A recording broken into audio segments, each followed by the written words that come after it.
At 8 months pregnant, Sarah Mitchell walked into court expecting a divorce battle. Instead, her husband as mistress slapped her in front of everyone, sending her into labor and triggering the collapse of a carefully hidden empire. What looked like public humiliations would soon expose a murder, a web of fraud, and one impossible family secret. The judge presiding over her case was actually the father she never knew she had. 8 months pregnant, her husband's mistress slapped her right in the middle of court. What came next would uncover a murder, prove the judge was her real father, and topple a millionaire's empire. This is Sarah Mitchell's story, and you will soon see why 20 million people call it the slap heard around the world. But first, please click that subscribe button and ring the notification bell because stories like this one need to be shared. The heavy mahogany doors of the courthouse creaked open, sounding just like Sarah Mitchell's breaking heart. She was 28 years old and 8 months pregnant, walking carefully, as if she were carrying a precious treasure through a dangerous field. Her maternity dress strained over her round belly, a huge change from the designer clothes she wore just 6 months ago. That was back when she still believed her life was a fairy tale. "You can do this," she whispered, her hand resting on her stomach where her son was kicking. It seemed the baby always knew when she was stressed, moving around as if to protest the world's chaos. The long courthouse hallway felt like a tunnel where everyone was judging her. The fluorescent lights buzzed above, creating dark shadows that made people seem guilty. Sarah's own footsteps echoed on the marble floor. Each tap of her simple heels was a step closer to the fight she had been fearing for weeks. She got there early, hoping to calm her nerves before the divorce hearing. Her millionaire ex-husband, Richard, would be there with his lawyer, James Bradley. Bradley was a shark who wore a $3,000 suit and was an expert at helping rich men hide their money from their wives. But Sarah had her own protector now, Rebecca Taylor, a strong lawyer who took her case for free after learning about the abuse Sarah had suffered. The waiting area by courtroom 3 was mostly empty so early in the morning. Hard wooden bench, feeling the ache in her back from the baby's weight. She shut her eyes and did the breathing exercises her doctor, Patricia Holbrook, had shown her. Breathe in for 4 seconds, hold for 4, and breathe out for 4. Every single breath was a small victory over the panic that was trying to take over. "You are not the same naive girl he married," she told herself as the baby moved inside her. "You are a mother now. You are strong." The change had been difficult, but it was one she had to make. 6 months ago, she found out about Richard's affair from a text message he left open on his tablet. The other woman was Madison Cole, or Madison Williams, as Sarah later discovered was her true name. She was not just some other woman. She was a predator who went after Richard because he was wealthy, and Richard fell for her trap. Or maybe he just wanted a reason to throw his young wife away like an old coat. Sarah's phone vibrated with a message from Rebecca. "I'm on my way. Remember, you do not have to talk to them before we go in. Stay strong." The lawyer's message was kind, but it also reminded Sarah of the battle ahead. This was more than just splitting up money or deciding about their unborn child. This was about taking back her life from a man who had spent 3 years tearing down her confidence. Her mother, Helen, had called it young love before she passed away 2 years ago. "Be careful, sweetheart," she had said. "Men like Richard do not marry women like us because they love us." Not understand it at the time. She was only 25, just out of college with a social work degree she never had a chance to use. Richard had won her over with private planes and fancy parties, making her feel like she was living in another world. Better world, or so she thought at the time. She was so wrong. The elevator made a dinging sound, and Sarah's body went stiff. She knew who it was without even looking. Richard had a certain way of walking, with confident, steady steps that announced how important he was to everyone nearby. He stepped out of the elevator, wearing his usual Navy suit, with his phone held to his ear. He was already doing business, as if this was just another meeting on his calendar. Trailing behind him was Madison, in designer heels that likely cost more than a month's rent. Madison was everything Sarah was not: tall, slim, and beautiful in an aggressive way that demanded attention. 35, she walked with the assurance of a woman who had never been told no. Instinctively put both hands on her belly, as if to protect her baby from the bad energy coming from the couple. And they were a couple. Richard did not even try to hide it. His arm was wrapped around Madison's waist, and she leaned against him like she owned him. "Well, look at this." Madison's sharp voice sliced through the hallway. "Look who showed up so early, trying to make the judge feel sorry for her." Richard did not even glance at the woman he was about to divorce. He kept talking on the phone as if she was not even there. like she was just a piece of furniture in the hall. It was a cruelty he had perfected, the power to make her feel completely invisible. Sarah did not answer Madison's insult. Dr. Holbrook had taught her to be a gray rock, to be as boring as possible so that people like Madison would lose interest. She stared at the floor, thinking only about her baby's gentle kicks. "Oh, come on," Madison said, stepping closer. "You must have something to say. Maybe a sad story about how Richard should think about his child." "News for you, honey. He is already planning our family. Real children, not the mistake you are carrying." The words were like punches, each one designed to hurt her deeply. She refused to look at them. She would not let them see her cry. "Madison, that is enough," Richard finally said as he ended his call. But he did not sound angry. He sounded entertained. "Save that for the courtroom." "Why?" Madison laughed. It was a cold, empty sound. "She needs to learn her place. Just a little gold digger who thought she hit the jackpot." "Well, sweetheart, your winning ticket has expired." Tears welling up in her eyes but fought to hold them back. In front of them, the baby kicked hard as if he felt her pain, and she gently rubbed her belly. "That is enough." A new voice joined them. It was strong, firm, and surprisingly familiar, confidently toward them. She looked to be in her early 30s, with red hair tied back neatly and eyes that burned with anger. She wore a stylish business suit, moved like someone who was used to being obeyed. "And who are you?" Madison asked, her voice filled with contempt. "Emma Patterson," the woman answered, stepping between Sarah and the couple. "I am an attorney, and you are both about to be sued for harassment if you do not back away immediately." Richard's eyes grew narrow. "Patterson, as in Judge Patterson." Emma gave a small smile that was not friendly. "Very same. Now, I believe my client has the right to wait for her hearing in peace." "Your client?" James Bradley had just arrived, looking like the powerful lawyer he was. "I did not know that Mrs. Mitchell had hired a new lawyer." "I am consulting," Emma said calmly. "And at this moment, I am noting what appears to be intentional emotional harm to a pregnant woman." "Would you like to continue, Ms. Cole? Or should I call you Miss Williams?" "Oh yes, we know your real name and your past." Madison's face turned pale for a second, but she quickly composed herself. "You do not scare me." "I should," Emma said. "Please, go on. Every word you say is more proof for our case." The air in the hallway was thick with tension. Richard finally seemed to understand they were in a bad situation. He took Madison's arm and led her down the hall. "Let us go. This is not worth it." As they left, Madison gave Sarah one last glare, a silent promise that this fight was far from over. Sarah finally let out a breath she had been holding, looked at the woman who had appeared like a guardian angel. "Thank you," she said in a quiet voice. Emma's face softened as she sat next to Sarah. "Do not need to thank me. We are family." Confused. "I am sorry, what?" "It is a long story," Emma said, looking toward the courtroom doors. "It is a story about your mother, Helen Parker, and a father that neither of us knew we had in common. But for now, we have to get you ready for this hearing." The news struck Sarah like a physical blow. "You mean we are sisters?" Emma nodded, her eyes shining with tears. "Half-sisters. I have been searching for you for months, ever since I found out. I am sorry I found you when you are in so much trouble. But I want you to know, Sarah, you are not alone anymore. You have family, and we always protect each other." Before Sarah could even begin to understand this incredible news, Rebecca Taylor arrived, her heels clicking on the marble floor. "Sarah, I am here. Are you ready?" But Sarah was not paying attention. She was staring at Emma, noticing for the first time the similar curve of her nose, and the way she tilted her head when she was thinking. Suddenly, it all made sense. The baby kicked again, and Sarah let out a sharp gasp.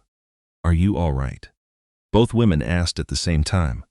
I think I am having a contraction," Sarah whispered, placing a hand on her lower back where a new pain was beginning.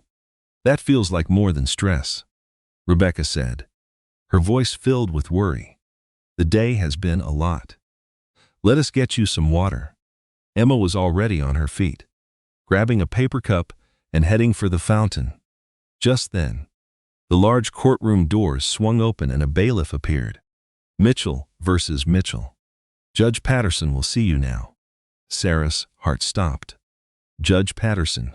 But that man is our father," Emma finished in a soft voice. "He has no idea you are his daughter." "I have not told him. Needed to know you were okay with it first." The entire impossible truth washed over Sarah. She was facing her wealthy ex-husband and his new woman in a divorce hearing, and the judge was the father she never knew she had, with her new sister right beside her. Meanwhile, Her baby seemed ready to make a grand appearance of his own. "I cannot do this," Sarah whispered, her voice trembling. Emma gripped her hand tightly. "Yes, you can. You are so much stronger than you think. Your mother would be incredibly proud. You only knew her from letters, but she loved you so much. She would want you to fight for your baby. So that is exactly what we will do." Rebecca glanced between the two sisters, knowing there was a deeper story, but keeping her professional distance. "We must go in. Sarah, are you ready?" Sarah rose unsteadily, a hand on her stomach, the other still in Emma's grasp. "I am ready." The courtroom felt surprisingly small, making the space feel more personal and much more frightening. Walls of dark wood rose to the ceiling,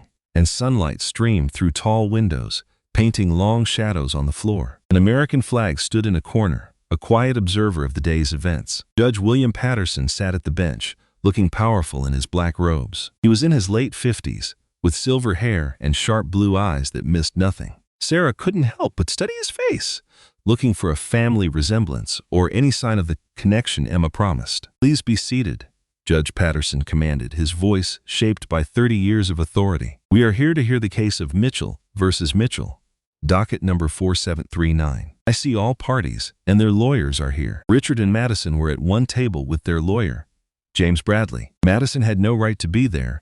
She wasn't part of the case. But Richard was arrogant. He wanted to parade her in front of Sarah, to make the pain worse. Sarah settled herself between Rebecca and Emma, her back aching every time she moved. The baby had been kicking all morning, and the false labor pains were getting closer together. She tried hard to listen to Rebecca's opening words. "Your Honor," Rebecca started, her posture perfect. "We are here to decide on the fair division of marital property, and to create a custody plan for the child Mrs. Mitchell is expecting. My client has suffered from severe narcissistic abuse during her marriage, which included financial abuse, emotional games, and cheating." James Bradley jumped to his feet. "Objection, Your Honor. These are baseless claims intended to poison the court against my client, Mr. Bradley," Judge Patterson said calmly. "This is not a full trial. I will permit Miss Taylor to make her case. You will get your turn to speak." Rebecca gave a grateful nod and went on. "My client found out about her husband's affair 6 months ago. Since that time, she has been blocked from their shared bank accounts, forced to live on the kindness of friends, and targeted with harassment meant to break her will. That is not true." Ignoring a stern glance from James Bradley, "She is just a gold digger trying to trap Richard with a baby." The judge's gavel slammed down. "Miss Cole, you are not involved in this case. If you speak again, I will have you removed from this courtroom." Madison's face turned red with rage, but she fell silent when Richard touched her arm. Cold, scheming look in Madison's eyes and felt a sudden chill. This woman was more than just cruel. She was dangerous. "Mr. Bradley," the judge said, "please state your client's case." James Bradley stood up, smoothing his tie like he had 1,000 times before. "Your Honor, my client, Richard Mitchell, has been extremely generous. He offered Mrs. Mitchell a payment of $250,000. This is very fair given how short the marriage was and her small part in their finances." "A small part?" Rebecca's voice was sharp. "Mrs. Mitchell quit her job to help her husband's career. She planned his parties, ran his home, and gave him the peaceful life he needed to become so successful. She was just a housewife," Bradley said with a sneer. "That is not a difficult job." Emma's hand found Sarah's under the table, giving it a reassuring squeeze. Sarah felt another, sharper pain and had to bite down on her lip to stay quiet. Judge Patterson looked over the papers in front of him. "I see, Mr. Mitchell's total wealth is around $42 million. The offer is less than 1% of that amount." "Your Honor," Bradley said slickly, "most of that money was earned before the wedding, or from business deals Mrs. Mitchell was not a part of." "That is not quite true," Rebecca cut in. She presented a new folder of papers. "We have proof that several large contracts were signed at social functions that Mrs. Mitchell planned and hosted. Her connections, especially from her late mother's charity, were key to Mr. Mitchell's success." Richard let out a loud, mocking laugh. "This is absurd. Sarah only knew how to spend my money and play games." "Mr. Mitchell," Judge Patterson cautioned, "you will get a chance to speak later if it is needed." The hearing wore on, with lawyers arguing over finances and property. Sarah struggled to pay attention as her contractions grew stronger and more frequent. This was not false labor. She was really having the baby 3 weeks too soon. "Your Honor," Rebecca was saying, "we must also discuss custody. Mr. Mitchell has stated that he wants full custody of the unborn child." "That is right," Bradley agreed. "My client doubts he is the father, and feels Mrs. Mitchell is too emotionally unstable to be a mother. Emotionally unstable. Rebecca's voice cracked with disbelief. She has been mistreated for 3 years. Her emotional state is because of what Mr. Mitchell has done. These are very serious claims, Judge Patterson noted, looking from one side to the other. Mr. Mitchell, do you truly doubt that you are this child's father? Richard stood up, his face like ice. Your Honor, my wife was desperate. I do not doubt she would get pregnant by another man just to force me to stay married to her. Breath. A mix of hurt from his words and the agony of another contraction. Emma saw her pain instantly. Your Honor, Emma said as she rose, my client requires a short break. But Madison had also seen Sarah's reaction, and a cruel look crossed her face. Stood up suddenly, pushing Richard's hand away. Oh, give me a break, Madison announced. She is faking it to get sympathy,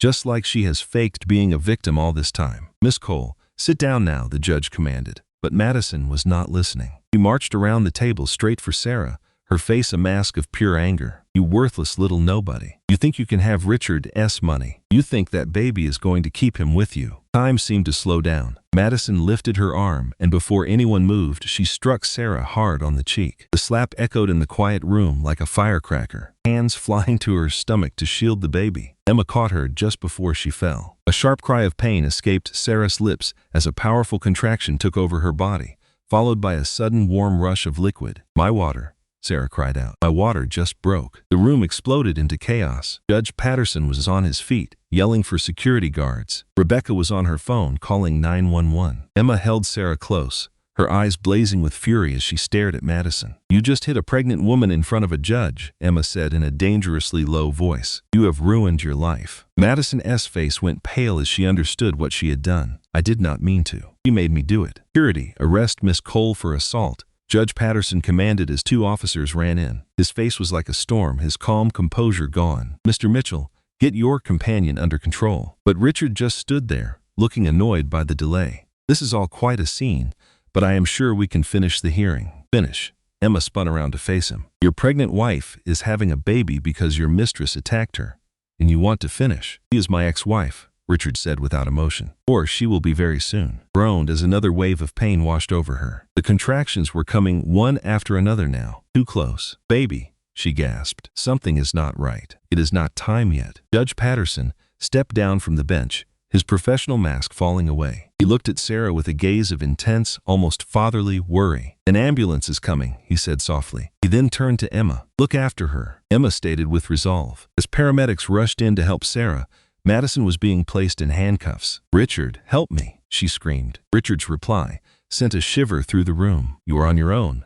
Madison. I do not spend my time with criminals. Model Madison's expression twisted from disbelief into pure fury. You monster, she hissed. I did everything for you. I handled your second wife the same way. You made me a promise. Be quiet, Richard yelled. But his words were useless. Judge Patterson's voice sliced through the noise. Detective Roberts, it seems this investigation just got bigger. Mr. Bradley, make sure your client stays in the city. Detective Michelle Roberts, who was watching from the public seats, stood up. I am already on it, Your Honor. As paramedics prepared Sarah for the hospital, she clutched Emma's hand. Do not leave me. Please, I am so scared. I am staying right here, Emma promised. We are family. Do not forget that. Judge Patterson observed them, his face a stone mask. Miss Patterson, please go with your client to the hospital. This court is adjourned. Then he faced Richard, his disgust barely hidden. Mr. Mitchell, you should probably find a criminal lawyer. You are definitely going to need one. As they wheeled Sarah away, she could hear Madison shouting down the hall as police arrested her. This is not over. You cannot do this to me. I know things. I know all your secrets. The last sight Sarah had before the ambulance door shut was Emma's strong, determined face. And just beyond her, Judge Patterson stood at the courthouse door, his robes moving in the breeze, watching them go with a look of deep sorrow. The hospital room carried the sharp scent of disinfectant and anxiety. Her knuckles bone-white as another contraction ripped through her, trying not to scream. The machines beeped in a steady rhythm, showing her base heart rate, while nurses checked on them with growing worry. You are doing so well, Emma said, gently wiping Sarah's brow with a cool washcloth. She had been right there with Sarah since they got here 2 hours ago. Just breathe with the pain. It is much too early, Sarah gasped for air. He is not supposed to be born yet. I am not ready. Dr. Patricia Holbrook came soon after they did, not as Sarah's doctor, but as a friend to support her. Please listen to me, she said, her voice calm and sure. Your baby is at 37 weeks. That is considered a full-term pregnancy. He is ready. You are ready too. Another contraction seized her and Sarah cried out. The pain was not what she had imagined. It was not just in her body but in her heart. Everything was moving too quickly. The attack, the truth about Emma, and now the birth. It was too much for her mind to handle. Where is Rebecca? Between the waves of pain. She is taking care of matters at the courthouse, Emma told her. Madison is being officially charged, and there is a mountain of paperwork. She told me to tell you to only worry about delivering this baby. The nurse entered to check on Sarah's progress. 7 centimeters, she said. You are moving along very fast. The doctor will be here in a moment. When the nurse was gone, Sarah took Emma's hand. I need you to tell me about our father. Tell me about Judge Patterson. Emma paused. Are you certain you want to discuss this right now? I need to think about something else besides this pain. Please. Emma took a seat on the bed, still holding Sarah's hand. Mother, Helen, had a short romance with William Patterson before she was married to your father. She was a young court reporter. He was a young lawyer, very smart and driven. They were in love, but his family did not approve of her. She was not from the right kind of family. Trying to imagine her mother as a young woman in love. Helen had never mentioned another man besides Sarah's father. She left town and never told him she was pregnant. Emma went on. Moved away, gave birth to me, and raised me by herself for 5 years. That is when she met your father, David Parker. They got married, and then she had you. I believe she wanted to give us the family that she never had. But why did she never tell me about you? Her body tightening with another contraction. Emma helped her breathe until it passed. Your father never wanted me. He put up with me, but he always made it clear that I was not his child. When they separated, I was 12 and you were 7. The court gave our mother only part-time custody of me, and your father was given primary custody of you. He did not want us to stay in touch. That must be why I barely remember you, Sarah said quietly. My mom would talk about an older sister sometimes, but my dad said she was just mixed up. She was not mixed up. Her heart was broken. She sent me letters about you all the time. How intelligent you were, how sweet. Every single picture, every school report card. When she passed away, she left me a box filled with your life. Tears rolled down Sarah's cheeks, mixing with her sweat. And our father, Judge Patterson, I learned about him after Mom passed. She left a letter that explained it all. Contacted him 6 months ago. He was stunned, but he welcomed me right away. He has been trying to make up for the years we missed. Does he know about me? Emma shook her head. I was going to tell him, but then I learned about the trouble you were in with Richard. Felt you had too much to handle. I was going to tell you both once the divorce was over. The door swung open and a doctor walked in, but not the one Sarah was expecting. It was an older doctor with a gentle face and kind hands. Mrs. Mitchell, my name is Dr. Anderson. Dr. Kumar was called into an emergency surgery, so I will be delivering your baby. How are you feeling? Scared, Sarah confessed. That is completely normal, he said, looking at her medical chart. I know you have had a very difficult day, but your baby's heart is strong and you are doing very well. We are going to give you and your baby the very best care. As he was examining her, Sarah's phone made a buzzing sound. Emma read the text and gasped. What is it? Sarah demanded. It is a message from Rebecca. Madison is talking. She is admitting to everything, including.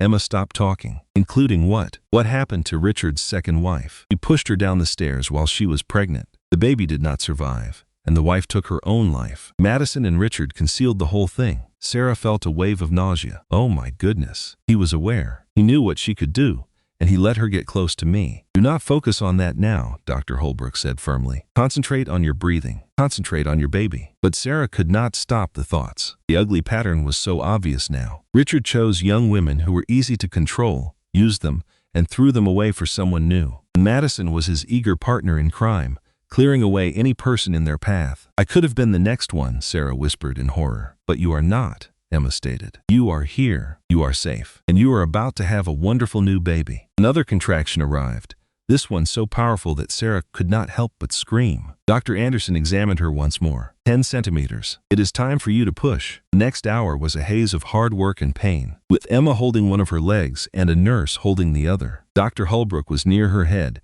guiding her through every single push. I cannot do it, Sarah cried after what felt like the 100th push. Do not have the strength. Yes, you do, Emma said with passion. You got through Richard. You got through Madison. You got through years of his cruelty. You can do this. Think about your mother, Dr. Holbrook urged. Think of Helen's resilience. You have it too. Sarah thought about her mother, the secret she protected, and the pain she must have felt. She thought about the sister she had lost, and now had found. She thought about the father she never knew was protecting her in that courtroom, and she found a deep well of strength she had not known was there. Just one more big push, Dr. Anderson said with encouragement. Head is almost here. Push down with every last bit of energy she had, a raw scream tearing from her lungs. Then, all at once, the pressure vanished, and in its place was a small but powerful cry. "It is a boy," Dr. Anderson said, laying the wiggling, crying infant on Sarah's chest. Perfect, healthy little boy. Tears of happiness and relief. He was tiny but flawless, with a full head of dark hair and small fists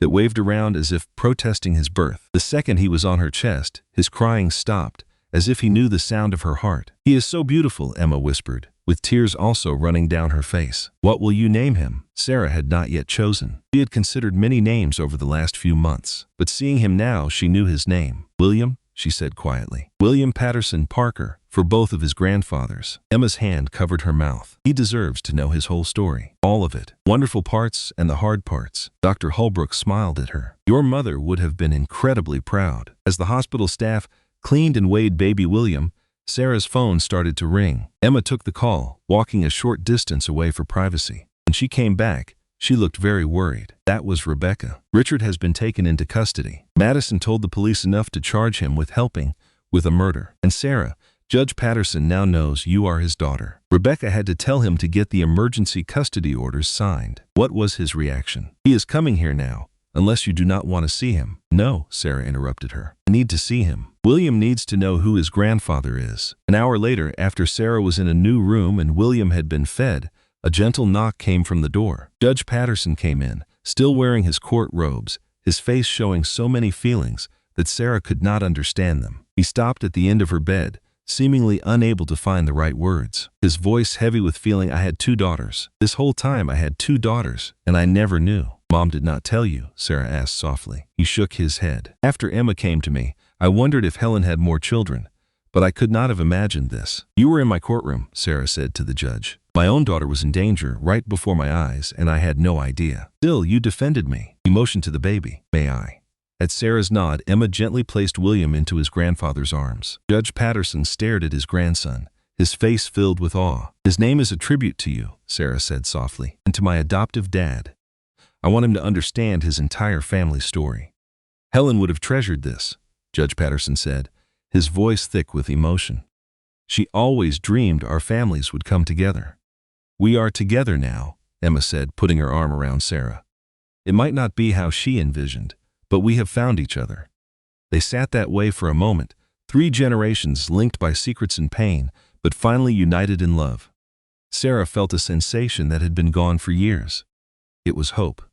The journey ahead was going to be hard. There would be legal battles and personal struggles. Richard and Madison had to answer for their actions. Sarah would need to create a new life as a mother on her own. But she was no longer by herself. She had a sister who searched for her, a father who protected her unknowingly, and a son who would be surrounded by affection, not harm. The baby shifted in his grandfather's arms, and Judge Patterson began to quietly hum an old melody that startled Sarah with recognition.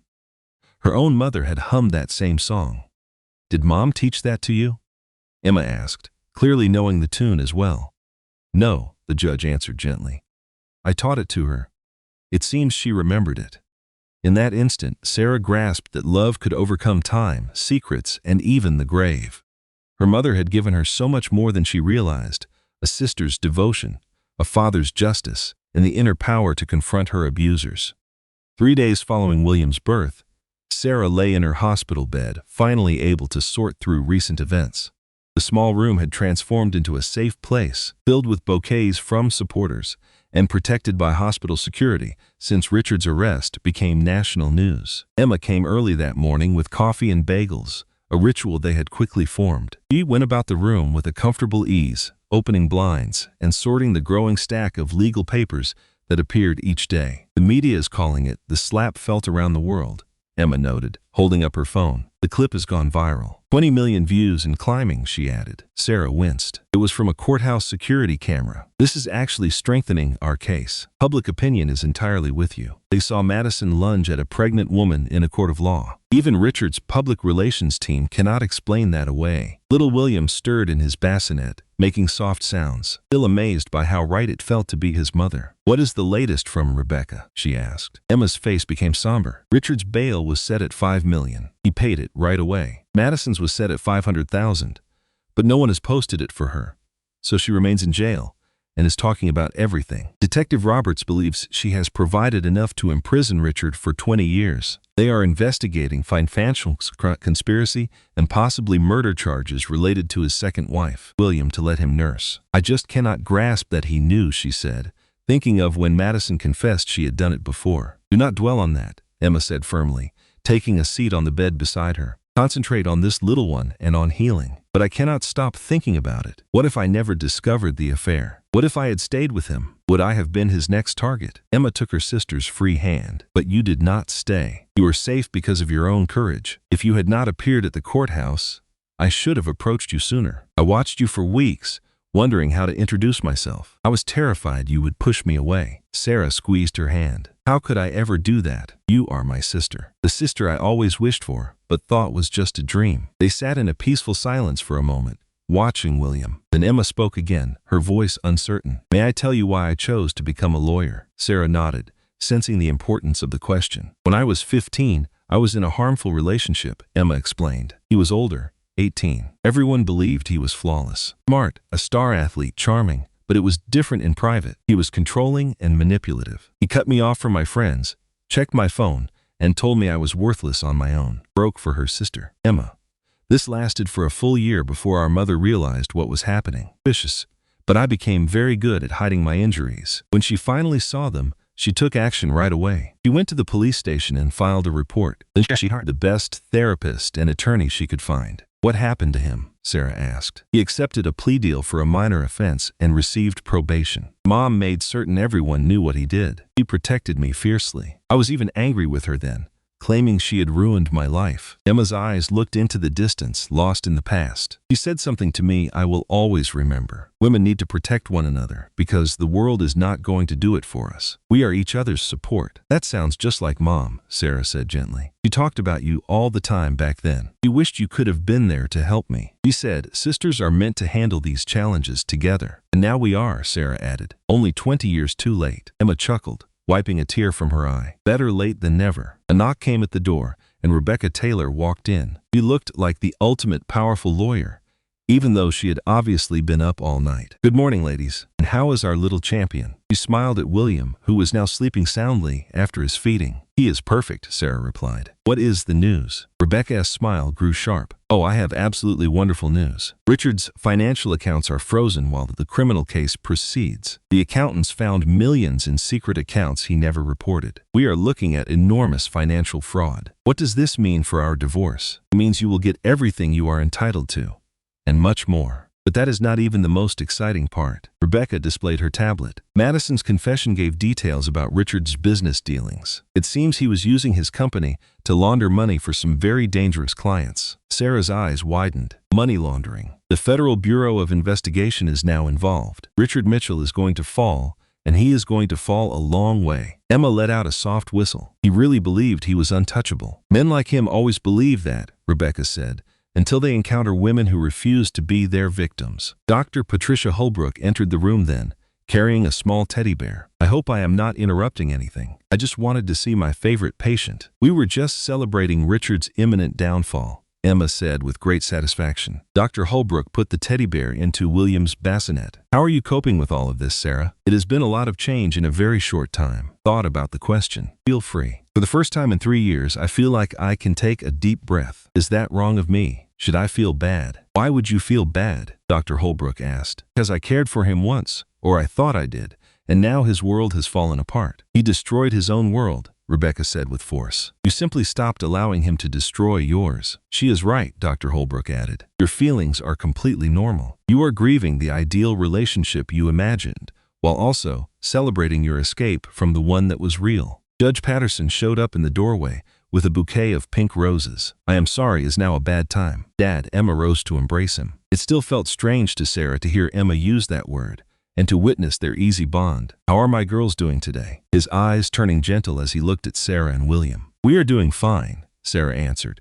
still adjusting to having a father in her life. William is eating more and sleeping better. May I? He asked, gesturing to the baby. He gently lifted his grandson, holding him with an experienced touch. You have done this before, she remarked. Emma was a difficult baby, he said, and then stopped himself. I mean, that is what your mother told me. We met briefly when Emma was about 1 year old, before she vanished again. Emma completed the sentence. It is all right, Dad. We all made the choices we thought were best then. As Judge Patterson gently rocked William, Rebecca's phone buzzed. She glanced at it and gasped aloud. What is it now? Almost afraid of the answer. Madison's attorney just called me. He wants to negotiate a deal. Complete testimony against Richard in return for a shorter sentence. What kind of testimony? Emma asked. Everything. Every crime, every affair, every crooked financial deal. He has it all on tape. He secretly recorded Richard for years as an insurance policy. The room went silent as they processed this new information. He was planning to blackmail him, Sarah said slowly. That is why she acted so sure of herself. But she did not expect him to sacrifice her the second she became a liability. Judge Patterson spoke very deliberately. I should not discuss an ongoing case, but from the perspective of a grandfather, I hope justice will be fully served. Rebecca promised. We'll make certain of it. Dr. Holbrook looked at her watch. I need to leave, but Sarah, I would like you to come in for a session next week. You are going to need support to work through everything. After she departed, Sarah looked around the room at her new support system. Her sister, her father, her lawyer. 6 months ago, she had felt utterly and completely alone. She now had a true family that chose to be by her side. I want to start a foundation, Sarah said out of the blue. Everyone turned to face her. For women like me, who are trapped in awful relationships with no way out. I will use any money from Richard to help others find freedom. Emma's face brightened. I will help. I can offer legal work. I can also introduce you to judges and lawyers who would help, Judge Patterson offered. And I will make sure you get enough cash to truly change things, Rebecca added, with a fierce smile. William made a little noise, and Sarah glanced down at him. Your father may be a self-centered criminal, but you will grow up with people who fight for what is right. You will learn that true strength is not about having power over people. It is about helping them up. The afternoon light streamed through the hospital windows as Sarah got ready to leave. William, who was now 5 days old, slept soundly in his car seat as Emma packed the gifts and flowers. The attention from the news had been intense. Every major news station wanted to talk to the woman whose divorce case revealed a murder plot. Car is here, Emma said, closing the final bag. Security will walk us to the parking area. The reporters are still everywhere, fixing William's blanket again. She felt worried about leaving the safety of the hospital, but Dr. Anderson said they were both ready to go. Wait. A voice she knew called out from the door. Judge Patterson was standing there, looking strangely unsure of himself. Can I speak to you alone for a second, Sarah? Emma began to walk away, but Sarah stopped her. Please stay. We are a family. Judge Patterson came in and shut the door. He seemed to have trouble finding his words, which was unlike the powerful man from the courtroom. I have been thinking about your mother, he finally said. About Helen and the decisions she made. Feeling this was very important. He went on.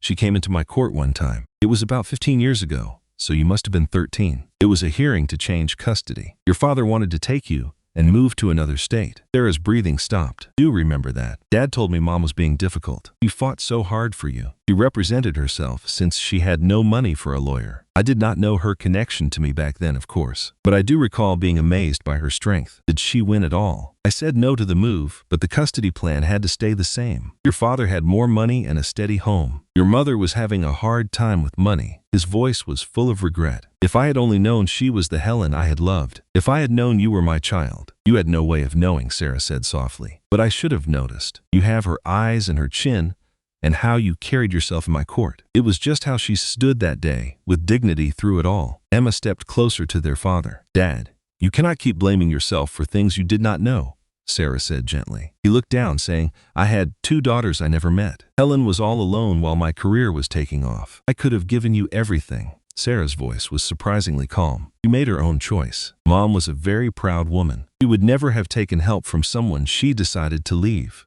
Judge Patterson took a worn envelope from his coat. She mailed this to me a month before she passed away. I have kept it with me since Emma found me, but I could not find the nerve to open it. He gave the letter to Sarah. Her name was on the front in her mother's unique script. With shaky hands, Sarah opened it. A single page filled with her mother's neat writing was inside. My dearest William, if you are reading this, Emma has found you, just as I was sure she would. She is just like you, so determined, so smart, she cannot let a puzzle remain unsolved. There is one more thing you must know. You have another daughter. Sarah is yours, though she is not aware of it.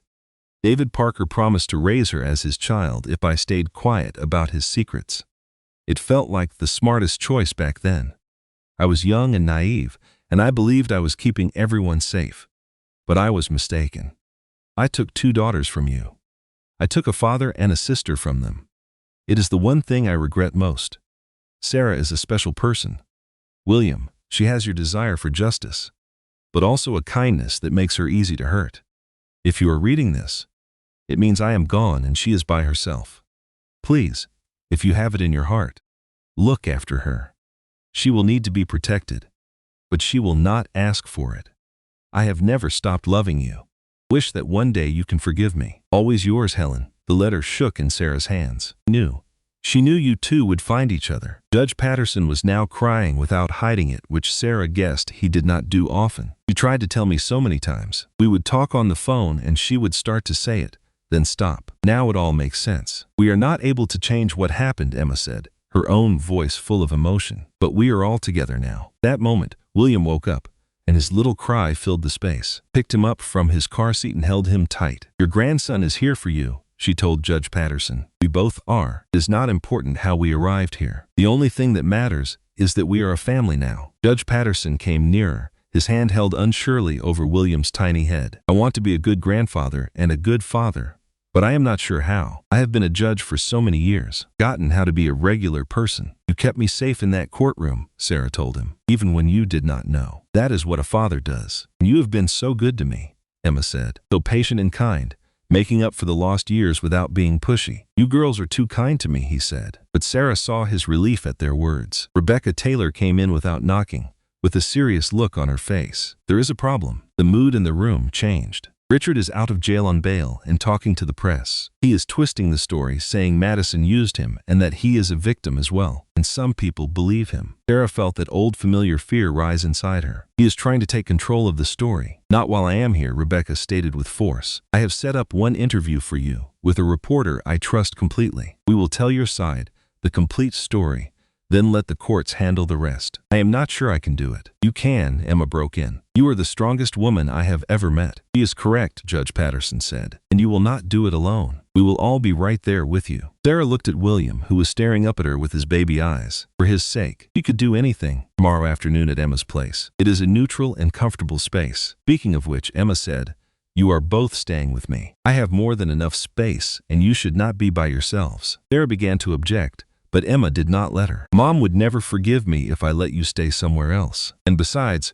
William should get to know his aunt's apartment. It will be like his second home. As they got ready to go, Detective Michelle Roberts showed up. Mrs. Mitchell, I am so sorry to disturb you, but I have some news. Is it good or bad? Sarah asked, feeling tired. It is both. Madison has agreed to be a witness. He has given us everything. Papers, recordings, and even a video. Richard is going to jail for a very, very long time. And the bad news is that he is selling his assets fast, trying to move money to other countries. We are trying to stop him, but some of it is already gone. Rebecca's eyes grew sharp. Around $10 million so far, but do not worry, we are keeping track of it. And with the secret accounts we discovered, there is still plenty for Mrs. Mitchell and William. It is not about the money, Sarah said in a low voice. It never was. It is about getting justice. You will get both, Judge Patterson said, with the confidence of his job. I might have to step away from his criminal trial, but I know judges who will make sure justice is done. As they walked to the garage, with family and security around her,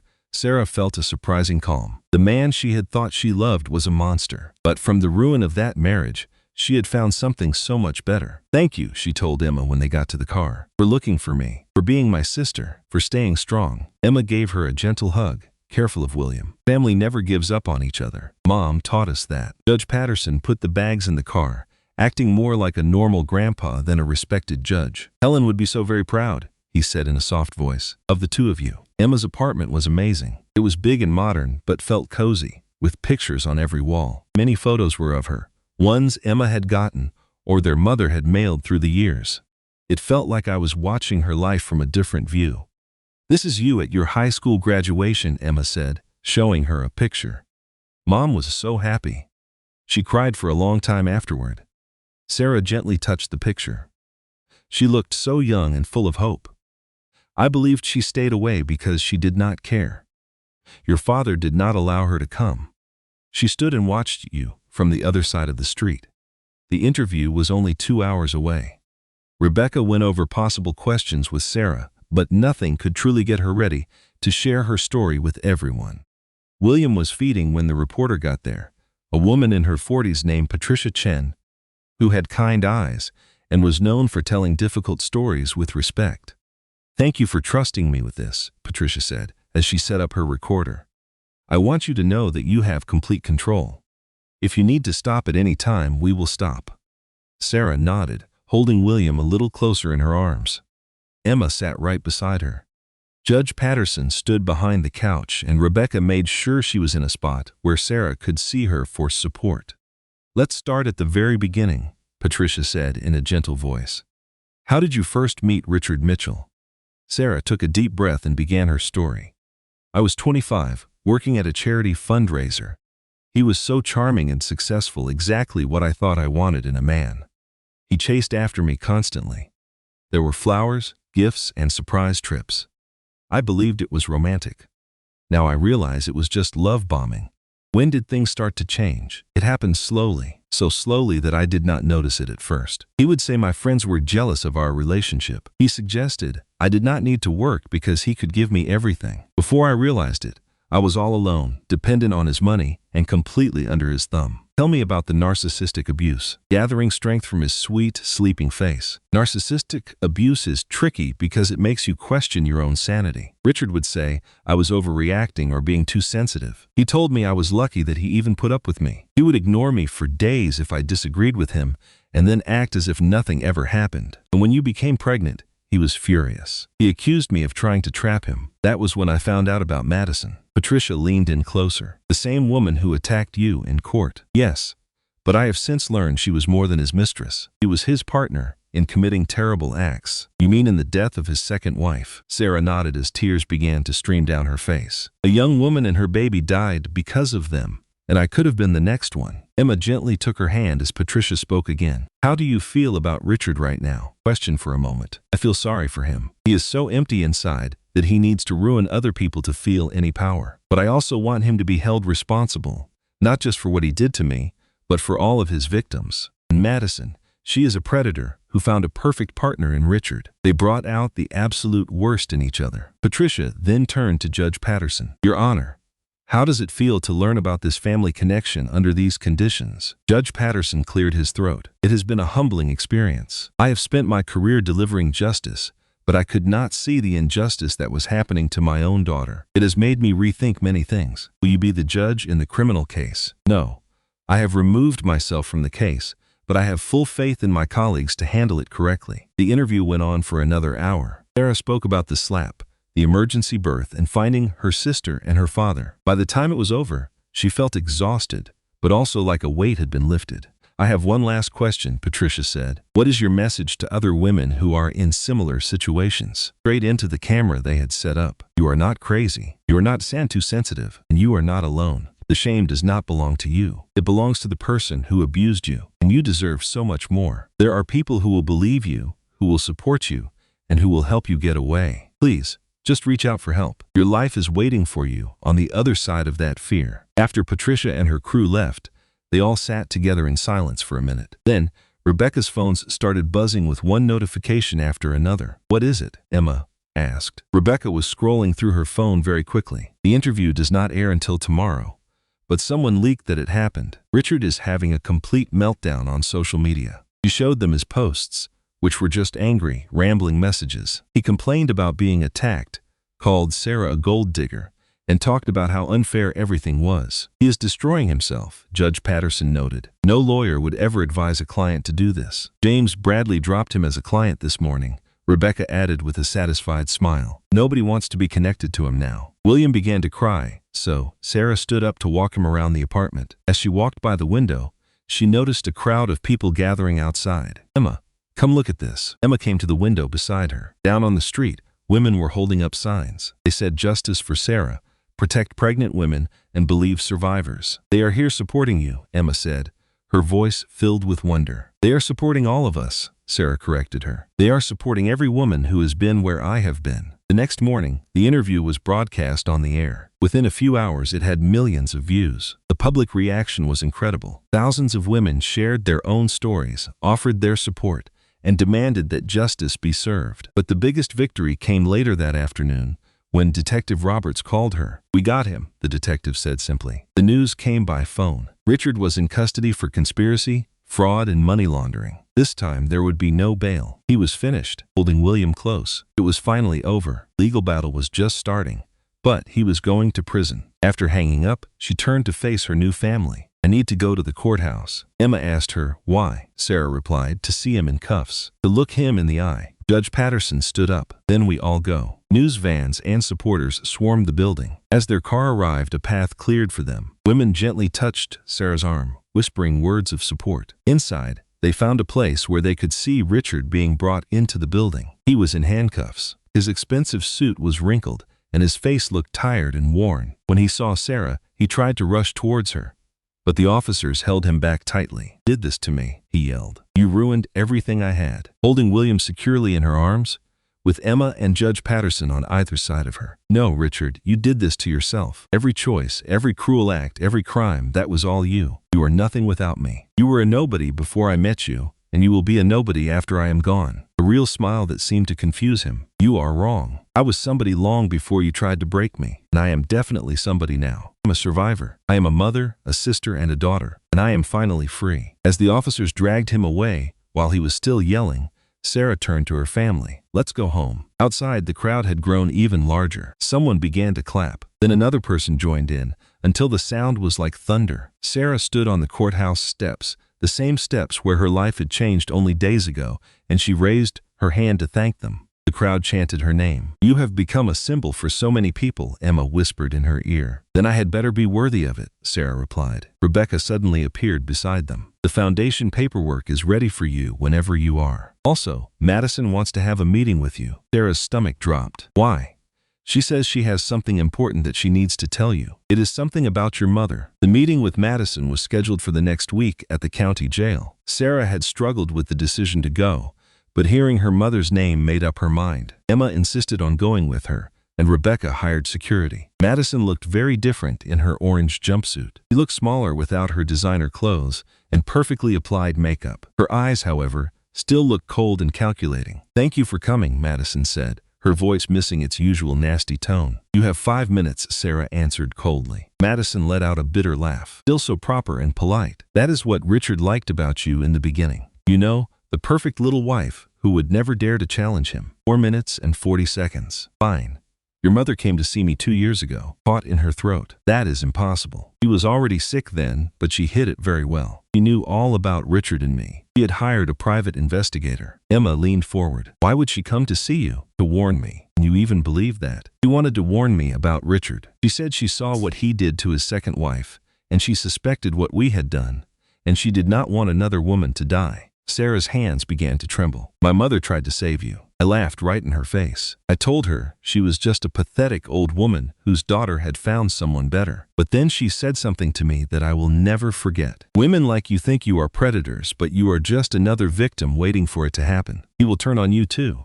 She was right, Emma noted quietly. Madison's face twisted into an ugly expression. She left me her card. She said to call her if I ever needed help. I threw it away. But after Richard left me all alone in that courtroom, I remembered what she said. Why are you telling me all of this now? Sarah asked. Because I want you to know that your mother saw everything. She knew exactly what Richard was and what I was, but she still tried to protect everyone, even me. That requires a type of strength I just do not understand. Madison reached into her pocket and pulled out a very small key. She gave me this. She said if anything ever happened to her, I should give it to you. Kept it. Do not ask me why. The guard allowed Rebecca to take the key and pass it over to Sarah. It was a small brass key with a number carved into it. It is for a safety deposit box, Rebecca said. It looks like it is from First National Bank. He then looked up at Madison. Is this some kind of a game? It is not a game. Your mother was the only person who ever looked at me and saw a human being, instead of just a threat or a tool. I owe her at least this much. As they were leaving the jail,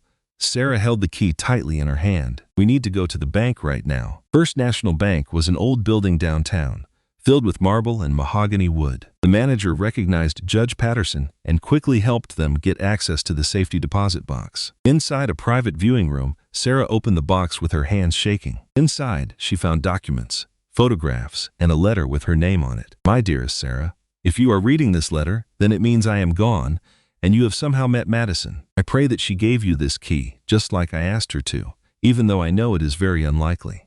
I have been watching Richard for 2 years now. I hired investigators, gathered evidence, and wrote down everything. I understood what he was, what he could do. I wanted to tell you, but I knew you wouldn't listen. You were too in love and too trusting. Did what I could from a distance. The evidence in here will help you file for divorce or press charges. Contains recordings, photos, financial proof of his crimes, and words from women he hurt before you. I've also put something else inside. It is documentation proving who you really are. Your biological father is William Patterson. I included a DNA test that I had done right after you were born. I'm so sorry I hid this, but I was young and terrified, thinking I was keeping everyone safe. Please know that love was behind everything I ever did. You were the center of my world. You were my greatest accomplishment. Stay strong, my sweet girl. You have more help than you realize. With all my love, Mom. Completely overwhelmed. Emma seized the papers and began reading them. Oh my goodness, Sarah. This is everything. There were pictures of Richard with known gangsters. There were recordings of him planning his illegal money schemes. And there was information on his second wife's death. Your mother had put together a complete case. Judge Patterson looked at the DNA results. 28 years ago. She knew this whole time and kept the evidence. Rebecca was already on her phone. I have to forward this to Detective Roberts. This is an absolute treasure trove. But Sarah was focused on another letter. This one was shorter and for Emma. I know you will find Sarah one day. You are far too determined not to. Please keep her safe. She lacks your inner strength, your ability to fight. Be the sister I could not allow you to be. Love, Helen. Emma started to cry as she held the note. She knew I would find you. Planned all of this, Sarah said with amazement. Even after she was gone, she was protecting us. A knock came at the door. The manager of the bank came in, looking worried. Judge Patterson,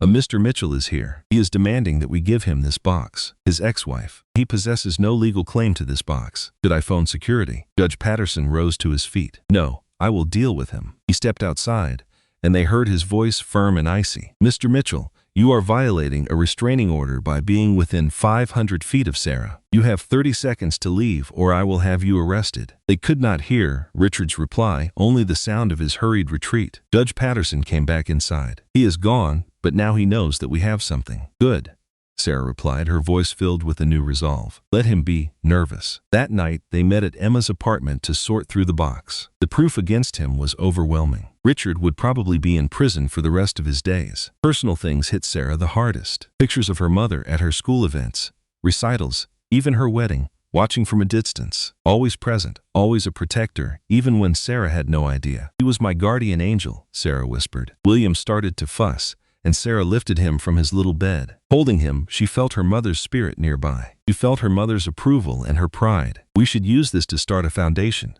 Sarah said out of the blue. Some of these papers show Richard's hidden money. It could help countless women. The Helen Parker Foundation, Emma proposed, for women leaving abusive men. Perfect, Judge Patterson said. Your mother's legacy of protection will live on. As they made their plans, Sarah felt a change happening within her. She was no longer just a victim. She was becoming a fighter, just like her mother and Emma. Hurt was turning into a mission. Her phone vibrated. It was a text message from a blocked number. Rebecca looked at the message. This is not over. It is from Richard. He is getting desperate. Let him, Sarah said, her own calm surprising her. He has no power over us now. Mother saw to that, her new support and her future. Richard had wanted to destroy her, but instead, he had set her free. 2 months later, Sarah was at the courthouse again, but this time she stood with her head held high. William, now 3 months old, was with Emma, while Judge Patterson stood at her other side. The trial was starting, and she was the main witness. The media crowd was even bigger now. Her story had become a global sensation. A pregnant woman is attacked in court,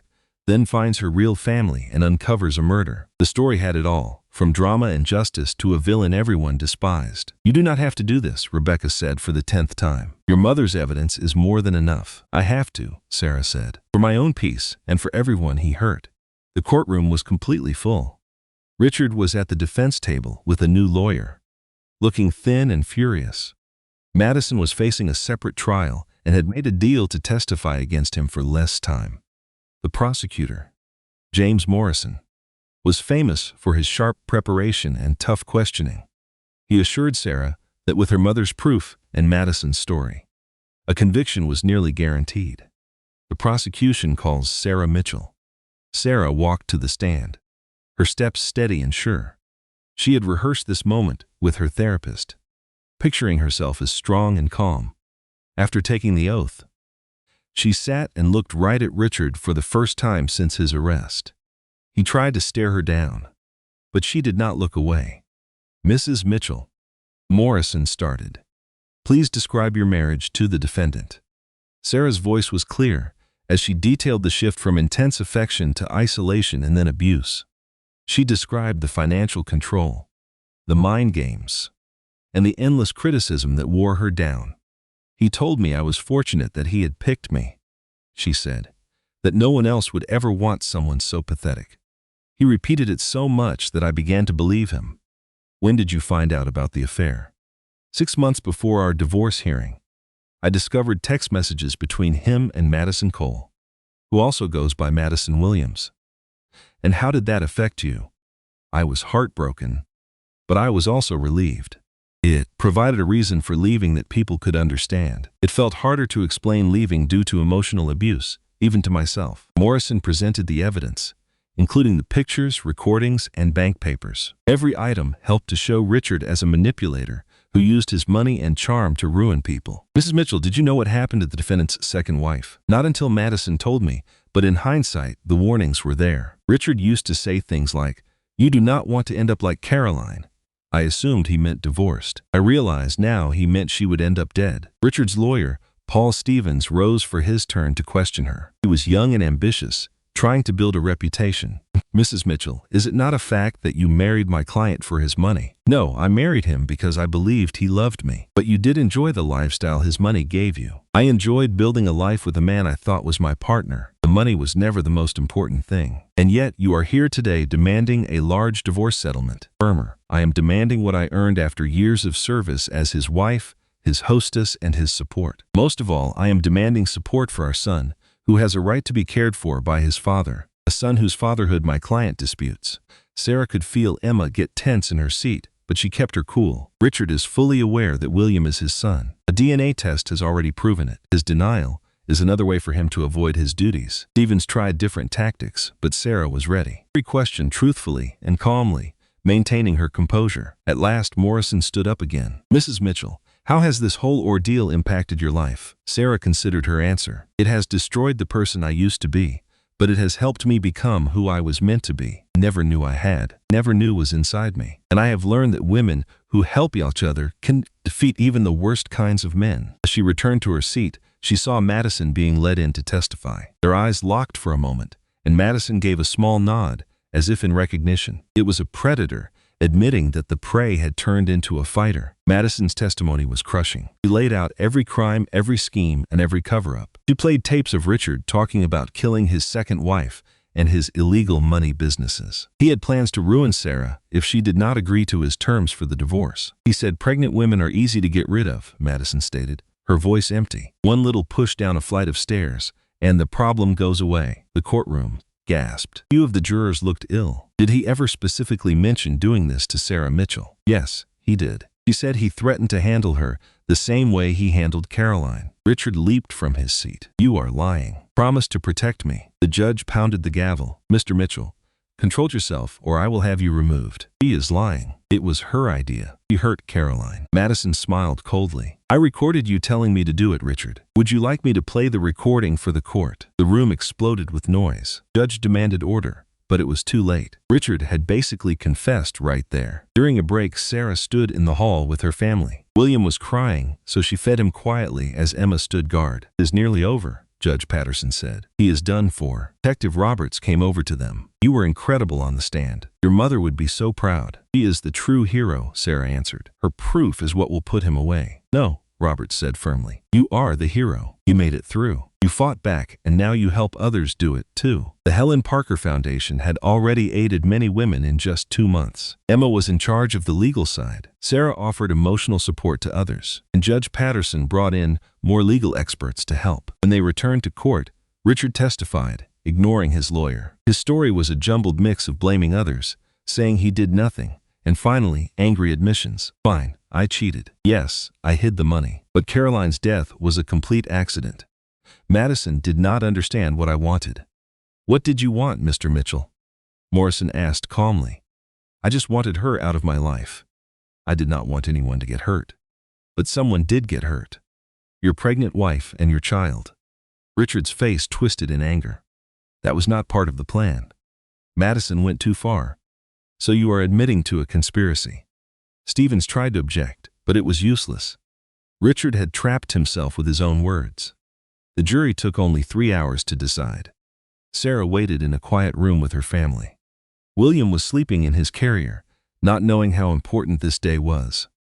"No matter the outcome," Emma said, "you have already won. You are free. You have William, and you have us. And the foundation is saving so many people." Rebecca added, "Your journey has started something big." When the bailiff called them in, Sarah's heart was racing. She squeezed Emma's hand as the head juror got up. "For the charge of conspiracy to commit murder, we find the defendant guilty. For the charge of second-degree murder, we find the defendant guilty. For the financial charges, we find the defendant guilty." The list continued. He was guilty of everything. Richard was going to prison for life. He turned and stared right at Sarah as the guards got ready to lead him out. "You have destroyed my life," he hissed, holding William close. "No, Richard. I have taken my life back, my self-respect, my family. You are the one who lost it all, and it is your own fault." As they took him away in chains, she felt a burden released from her. It was finally done. Outside the building, hundreds of people were waiting to support her. The crowd cheered when Sarah came out. Many held signs with words of encouragement and unity. Patricia Chen was there with her news team. "How are you feeling?" "Free," Sarah said with a simple smile. "And thankful. Thankful for my sister who rescued me, my dad who kept me safe without knowing me, and my mom who watched over me even from beyond." "What are your plans now?" "To raise my son to be a kind person, to build the foundation, and to help other women get free." "Do you have a message for other women in your position?" Sarah looked straight at the camera. "You are so much stronger than you think. The person hurting you wants you to feel small and helpless. That is a lie. They need you. They feed on your spirit. Take it all back. Leave. Run if you must. There are people out there ready to help you." That night, everyone met at Judge Patterson's home. It was a lovely house he hardly ever used, but now it was full of family. Emma had brought some of her things, planning to visit often. William had a guest room ready for them any time. "I never believed I would have this," Judge Patterson said, looking at William sleeping in his arms. "Family and even grandchildren." He added, "Helen gave this to me, a gift I truly did not earn. She forgave you, Dad. She wanted all of us to be a family." Emma then lifted her wine glass. "To Helen Parker, the most resilient woman we never had the chance to fully know." "To Mom," Sarah said, raising her own glass of water. "To the mother of my girls," the judge added, his voice heavy with feeling. William opened his eyes and let out a happy little gurgle, almost like he agreed. Later that evening, Sarah stood on the porch, looking up at the night sky. Emma came to stand beside her, putting a comforting arm around her. "Do you ever think about what might have been if Mom had survived?" Emma asked. "Think about it all the time. But I believe she knew she did not have long. That is why she planned everything out. Evidence, the key she gave to Madison,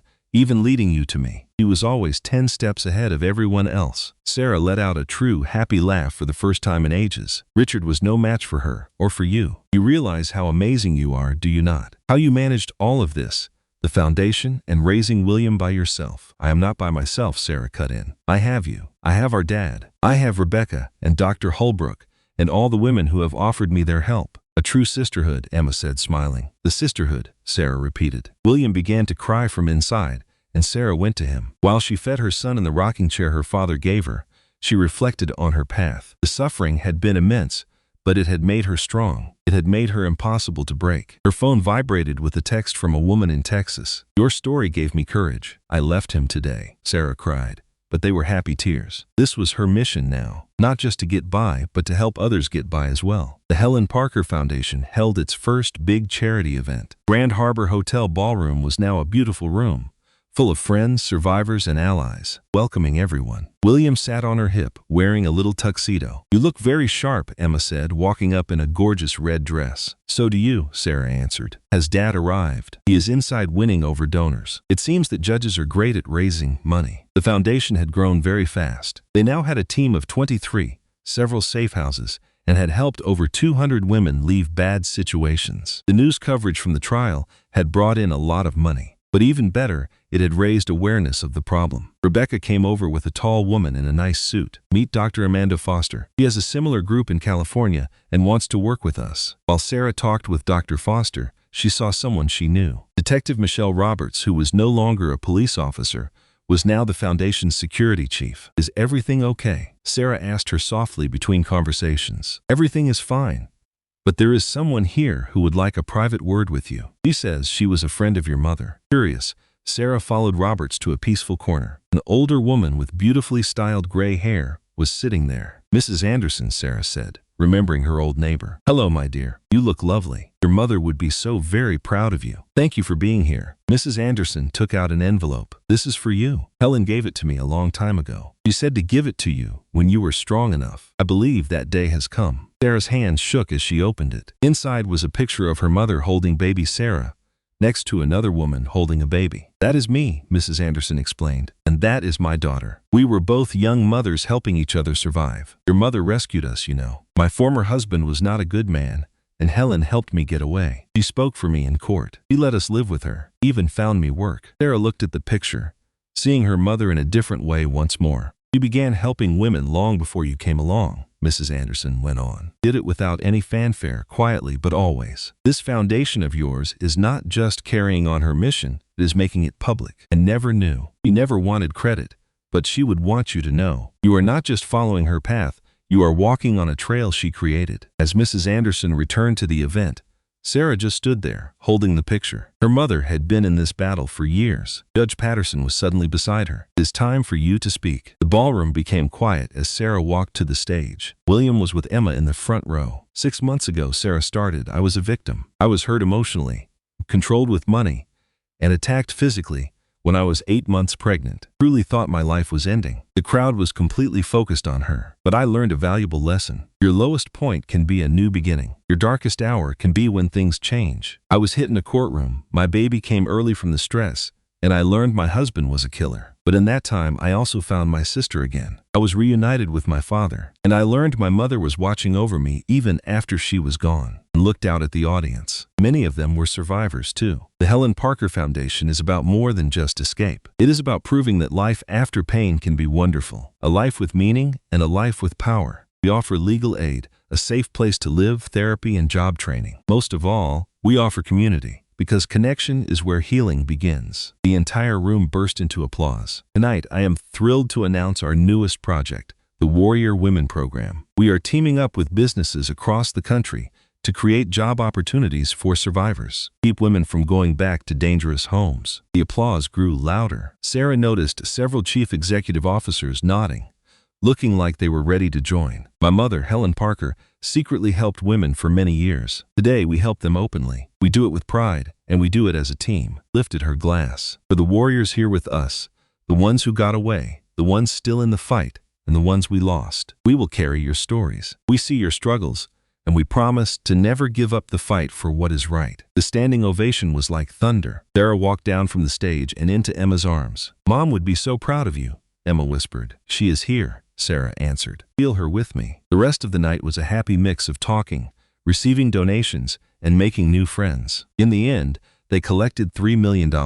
This was enough money to open 2 more safe homes and hire more lawyers. As the night was ending, a young woman walked toward Sarah, looking nervous. She could not have been more than 22, with bruises that her makeup did not quite hide. "Are you Sarah Mitchell?" she asked in a soft voice. "You are Jessica. I need help. My boyfriend, he is just like your former husband. I watched your interview, and I hoped maybe Sarah instantly went into protection mode. Jessica, you are safe with us now. Let me introduce you to a few people who can help you this evening. Took Jessica over to Michelle Roberts and Dr. Holbrook, and they started making a safety plan right away. Within an hour, Jessica was heading to one of their safe houses. That is another life saved, Emma said as she watched them go. This is the reason we do this work, Sarah said. Judge Patterson came over to them, looking worn out but pleased. I have been thinking about something, he said, going to step down from the court. Both of his daughters looked at him, completely surprised. Dad, you cannot, Emma said. You love being a judge. I love justice even more. I can do more good if I work for the foundation full time. And besides, I want to be with my grandson. I want to be the kind of father I was not able to be before. Sarah gave him a tight hug. We would be so honored to have you with us. As they got ready to go,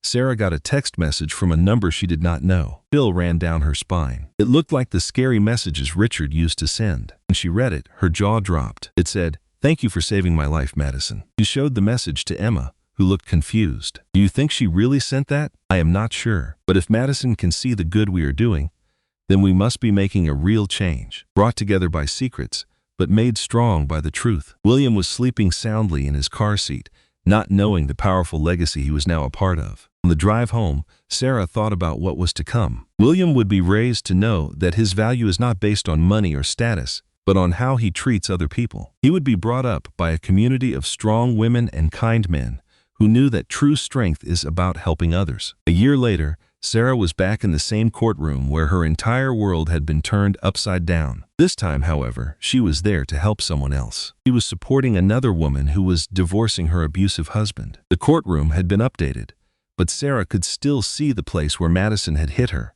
where her water broke, and where she first saw her father without knowing who he was. Are you all right? Emma whispered next to her. I am just remembering. Things are different this time. You are different. Reed with a nod. She was a different person. She was stronger, more sure of herself, and had a mission that gave her strength every single day. Court case went very well. The woman's husband was a lot like Richard, charming to everyone, but cruel behind closed doors. But this woman had the foundation's total support from the very beginning. She would not have to hide her pain for years the way Sarah did. After the court session, they met their client at the foundation's new legal office, which was right across the street from the courthouse. You were wonderful, Monica, Sarah told her. The judge saw right through his lies. It was because of your mother's evidence rules, Monica said with thanks. The system you designed for keeping records. It was my lifeline. Careful note-taking into a guide for other women. The Helen Protocol, as it was now known, had become the main way to document abuse. William, who was now walking and exploring everything, came toddling into the office. Judge Patterson, whom William called Grandpa Judge, followed right behind him. I am so sorry, he said. He managed to escape from the playroom. Mama, William said, reaching for Sarah, and she lifted him into her arms. This is my son, she said to Monica. He is proof that wonderful things can grow from very dark places. Monica smiled, and it was the first real smile Sarah had ever seen on her face. He is perfect. He is also stubborn, Emma added, gently messing up William's hair, just like his mother. After Monica left with a new sense of hope, Sarah's phone started ringing. It was Rebecca. You need to turn on the news, she said, sounding very serious. Switched on the television in her office. Headline at the bottom of the screen read, Richard Mitchell found dead in prison, still holding William. The news reporter continued.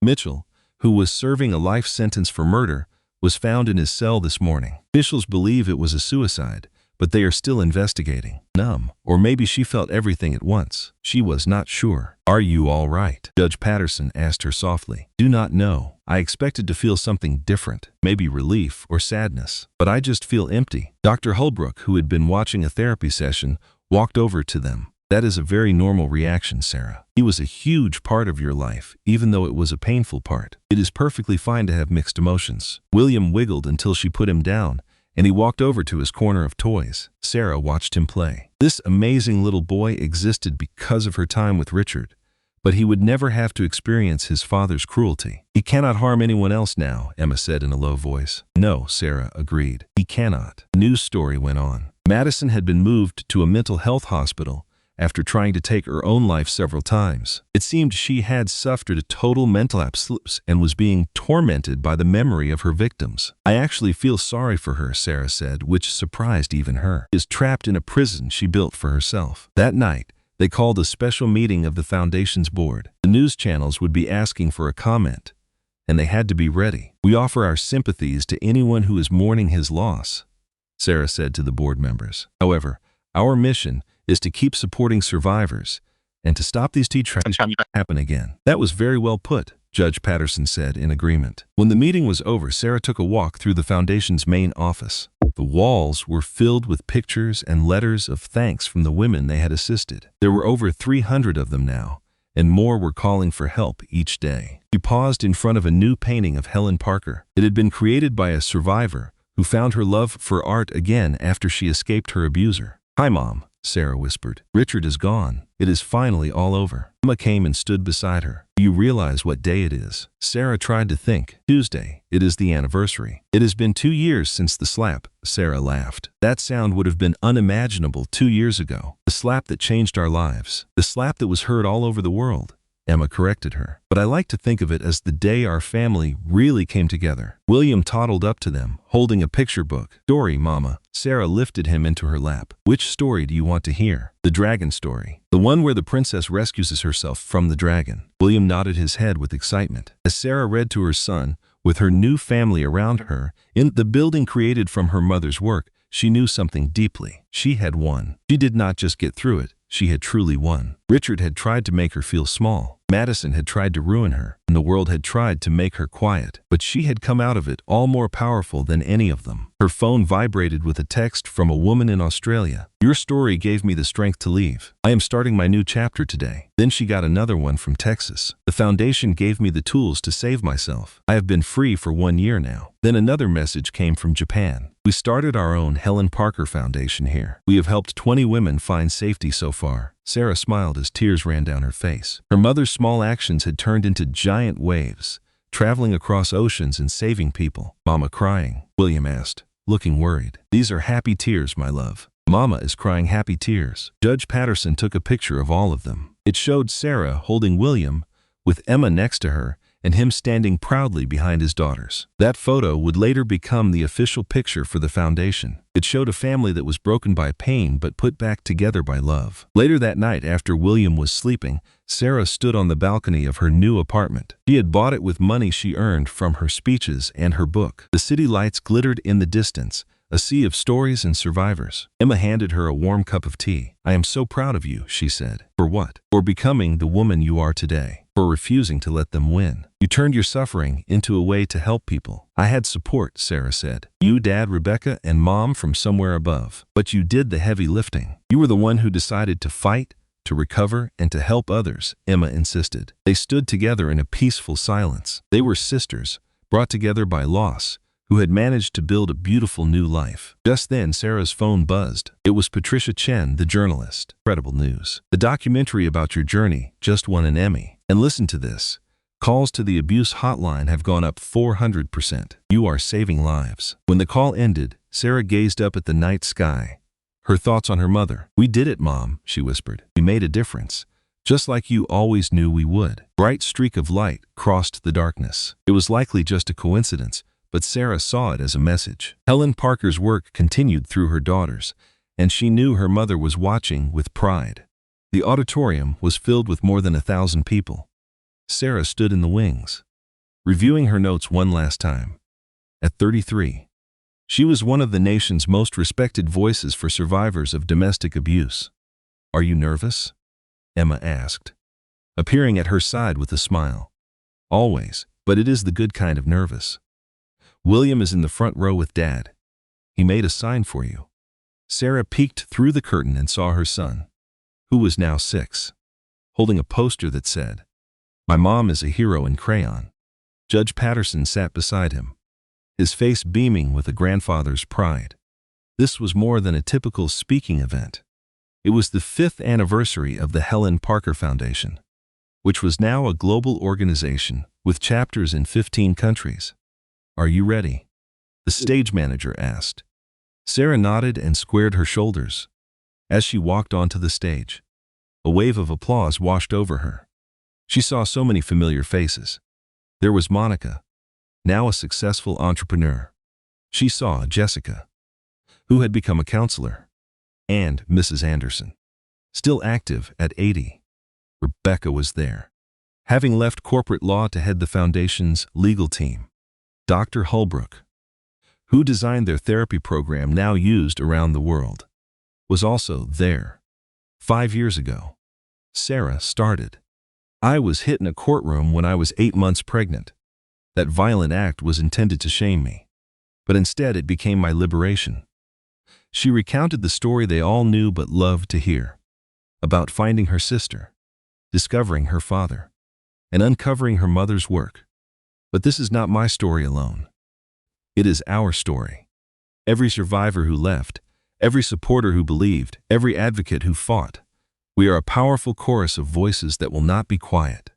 The audience was captivated as Sarah shared their latest victory.